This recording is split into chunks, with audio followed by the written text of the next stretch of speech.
ఎన్ని రోజులు కొనసాగించారు దాసరి గారితో రిలేషన్షిప్? తర్వాత నేను తారక ప్రభు బ్యానర్లో కానివ్వండి, వాళ్ళ బ్యానర్లో, తర్వాత మా గురువు గారితో కలిసి చేసిన సినిమాలు అన్నీ కలిసి ఒక 8 సినిమాలు చేసాం సార్ మేము. 8 సినిమాలు. తర్వాత ఇంకా ఆయనతో ఉంటూనే ఉంటుంది. ఓకే. ఎప్పుడు అనుకుంటే అప్పుడు వెళ్ళిపోయి కలిసి రావడం మా గురువు గారితో. ఏదైనా ఉంటే ఏదైనా చెప్పుకోవాలన్నా కూడా వెళ్ళి మా గురువుగారితో చెప్పుకునేవాళ్ళం. అవునా? పర్సనల్. ఓకే. సార్ ఇలాగా నేను ఇంకా క్యారెక్టర్ ఆర్టిస్ట్ అవుదాం అనుకుంటున్నాను సార్. ఆయన అనేవాడు, నీకు క్యారెక్టర్ ఆర్టిస్ట్ అంటే ఎలాగా అనేవాడు ఆయన. అంటే ఏం లేదు సార్, ప్రకాష్ రాజ్ గారి లాగా, గుమ్మడి గారి లాగా, జగ్గయ్య గారి లాగా అలాగా ఏదైనా టర్న్ అయిపోయి చేసుకుందాం అని ఉంది సార్ నాకు. ఆయన ఆ మాట అనగానే ఇలా చూసి, నీకు ఇంకా టైం ఉందిలేరా అనేవాడు. ఓకే. అలా చేయడానికి ఇంకా టైం ఉందిలేరా అనేవాడు. ఓకే. టైం అంటే మనమేమో అవును, అలా చేయాలంటే ఇంకా వయసు పెరగాల, లేకపోతే ఇంకోట టైం వేస్ట్ చేయకూడదు కదా, చేస్తూ ఉండాలి. మనం ఎప్పుడు లైమ్ లైట్లో కనపడుతూ ఉంటేనే ప్రజలకు కూడా ఇంకా ఉన్నాడు అని వాళ్ళ తన మనిషిగా తీసుకుంటారు. కరెక్ట్గా ఒక 6 నెలలు కనపడకపోతే మర్చిపోతారు, జనాలు కూడా మర్చిపోతారు. అలాంటి సిచ్యువేషన్లో మనం కేర్ఫుల్గా ఉండాలి మనం. నేను అందుకే ఎప్పుడు కూడా మనకు తెలుగులో సడన్గా ఒక స్టార్డమ్ క్రాస్ అయ్యే టైంలో ఏ హీరోకైనా ఒక స్టార్డమ్ అనేది ఇంపార్టెంట్. అవును సార్. చిరంజీవి గారు లాగా ఉంటారు అనేది మనకు ఒక ఇది ఉంది సార్. అవును.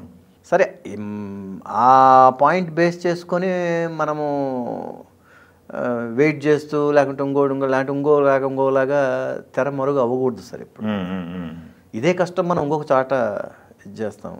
అందులో మనం ఉండేది తమిళనాడులో, చెన్నైలో ఉంటున్నాం. అవును. మల్టిపుల్ ఇవి ఉన్నాయి, అవకాశాలు ఉన్నాయి. ఎక్కడ కూడా నేను టైం వేస్ట్ చేయలేదు. వెంటనే కన్నడకి వెళ్ళిపోయాను. కన్నడలో చేసాము. ఈ కన్నడకి వెళ్ళడానికి కారణం ఈ పోలిక రావటమేనా సార్? అంతే కదా సార్. ఇప్పుడు నేను దీంట్లో లేదు, ఇదే కష్టం మనం ఇంకొక చోట పడతాం. లాంగ్వేజ్ ప్రాబ్లం లేదు మనకి. అవును. ఎందుకంటే ఇంజనీరింగ్ బెంగళూరులో చేశాను కాబట్టి నాకు కన్నడ టచ్ ఉన్నది. ఓకే. చదువు కథ దేవుడు ఎరుగు, లాంగ్వేజ్ మాత్రం బాగా వచ్చింది నాకు. ఓకే. అదే మనం కన్నడ, తమిళ్, తెలుగు ఈ 3 లాంగ్వేజ్ల్లో కొంచెం మనకు కాన్ఫిడెంట్గా ఉండేవాడిని. సో ఆ విధంగా ఎన్ని సినిమాలు చేసిన తర్వాత టర్న్ తీసుకున్నారు సార్ కన్నడకి వెళ్ళడానికి? అప్పటికే ఒక 40 సినిమాల దాకా చేసిన తర్వాత, అంటే మేమంతా అప్పుడు కొలీగ్స్, మేము చాలా మంచి బ్యాచ్. మేము చెన్నైలో నేను, శ్రీకాంత్, తర్వాత విక్రమ్, తర్వాత అజిత్, తర్వాత దొంగ ఆనంద్. ఓకే. మేమంతా అలాగా ఒక బ్యాచ్ మెడ్రాస్లోనే ఉండేవాళ్ళం అందరం. స్టార్టింగ్లో మేము అప్పుడే, అంటే వీళ్ళు కొత్తగా వస్తున్న కొత్త బ్యాచ్ అన్నట్టుగా ఉండేవాళ్ళం. ఓకే. ఏ సినిమాలు చూసినా మేమే కనపడుతుండేవాళ్ళం అనమాట. యంగ్ హీరోయిన్ ఇదంటే యంగ్ హీరోలు అంటే మేమే. అదే అలా ఉండేవాళ్ళం. స్కాటర్డ్గా ఉండేవాళ్ళం. ఒకరు ఆ సినిమా, ఒకరు ఈ సినిమా, అలాగ చేసుకుంటూ ఉండేవాళ్ళం అనమాట. ఓకే. బట్ స్టార్డమ్ అనేది ఏ హీరోకైనా వెరీ ఇంపార్టెంట్ అది. సో మనకేంటంటే కరెక్ట్గా దీని దగ్గరకు వచ్చే లోపల ఏమవుతుందంటే, వచ్చిందంటే ఈ కొంచెం ఆ పోలికలు ఇవి ప్రతిదానికి కంపారిజను ఇలా ఉండేదన్నమాట. ఏమయ్యా నువ్వు కావాలని అలా చేస్తావా అనేవాళ్ళు. నేను కావాలని చేయాల్సిన అవసరం ఎందుకుంటుంది చెప్పండి. అప్పటికే మైండ్లో చిన్న భయం అనేది ఉండేది. ఇప్పుడు ఒకరిని ఇమిటేట్ చేసుకుంటూ వెళ్తూ ఉంటే వాళ్ళ కెరీర్ కూడా పెద్దగా ఉండదు అనేది అప్పటికే బాగా నోన్ ఫ్యాక్ట్, అది తెలుసు. అవును. నాకేంటంటే అసలు చూడడం ఫిజిక్ కానీ ఇది కానీ అది మీకంటే ముందున్నారు కాబట్టి ఆయన చిరంజీవి గారు అంతే. అలాగా కుదిరింది అంతే. దేవుడు అదేమంటారు, మనుషులు పోలిన మనుషులు అంటారు. అలాగా. బట్ ఆయన జాతకానికి నా జాతకానికి చాలా తేడాగా అవును పోలికలు అయితే ఉన్నాయి, కానీ జాతకాల ప్రకారం చూస్తే ఆయన హిమయం, ఆయన మనం పాతాళంలో ఉన్నాం. అలా అంత డిఫరెన్స్ ఉంటుంది. పోలికలు అనేది ఇంకా అది నేచర్గా అది అలాగా వచ్చేసింది. అది ఎదురుపడి మాట్లాడిన సందర్భాలు చాలా చాలా బాగా మాట్లాడతారు ఆయన, చిరంజీవి బాగా మాట్లాడతారు. ఓకే.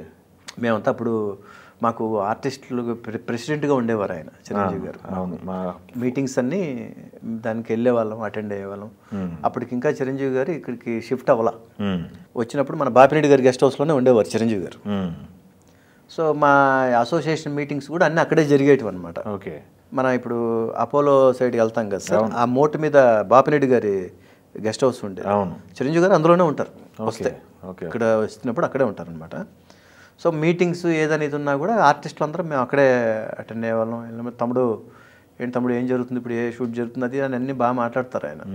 ఇండస్ట్రీ తరఫున ఈ క్రికెట్ మ్యాచ్లు ఇవన్నీ ఉన్నప్పుడు కూడా బెంగళూరు ఇటు సైడ్ అంతా వెళ్ళినప్పుడు కూడా అప్పుడు టీములు 4 మనవి, చిరంజీవి గారు, బాలకృష్ణ గారు, నాగార్జున గారు, వెంకటేష్ గారు. సో అప్పుడు నేను వెంకటేష్ గారి టీంలో ప్లేయర్ నేను. ఓకే. సో ఆయన వెళ్ళినప్పుడు అక్కడంతా చాలా జాలీగా ఉంటారు ఆర్టిస్టులు అందరూ. నేను, రాజా రవీంద్ర, ఉత్తేజు, ఆలీ, మొత్తం మా అన్నయ్య అంటూ మేము చిరంజీవి గారి పక్కనే ఉండేవాళ్ళం. ఓకే. బాగా మాట్లాడతారు ఆయన, ఎక్కడ కూడా అంతా ఏం లేదు.